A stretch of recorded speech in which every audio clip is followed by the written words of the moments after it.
Guys mutual fund या SIP एक ही चीज़ें हैं, और ये हैं क्या, करते कैसे हैं, कौन सा करना चाहिए, अभी बता रहा हूँ।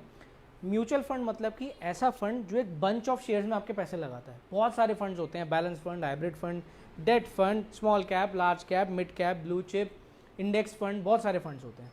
अब जैसे कि आप समझो एक इक्विटी में आपने पैसा लगाया, एक शेयर में आपने पैसा लगाया, इक्विटी मतलब शेयर, आपने एक शेयर में पैसा लगाया आईटीसी, आप कहते हो नहीं यार मुझे एक शेयर में पैसा लगाना डेंजरस है, कोई भी शेयर हो सकता है वो, ठीक है, लेकिन आप उस फंड में अगर पैसा डालते तो उसमें बहुत सारे शेयर्स होंगे, फॉर एग्जांपल इंडेक्स फंड, तो उस इंडेक्स फंड में 50 ऐसे शेयर्स होंगे जो साथ साथ चलेंगे निफ्टी से। मतलब अगर आपने इंडेक्स फंड लिया तो अगर निफ्टी ऊपर है तो वो शेयर्स भी सारे ऊपर होंगे, लेकिन अगर आप सिर्फ एक इक्विटी में जाते हो तो हो सकता है वो उस टाइम डाउन हो या उस टाइम बहुत ही ऊपर हो।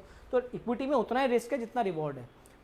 अगर मैं सिंपल भाषा में बात करूं, अगर आप इंडियन क्रिकेट टीम पे पैसा लगाते हो, फॉर एग्जांपल इंडिया, तो आपने म्यूचुअल फंड पे लगाया, आप कहते हो नहीं मैं सिर्फ विराट कोहली की तरफ जा रहा हूं, तो आपने इक्विटी में पैसा लगाया, ठीक है। तो एक एंटिटी में लगाते हो तो म्यूचुअल फंड है, और अगर आप एक सिंगल उस पर एसेट पर लगा रहे हो तो वो इक्विटी है।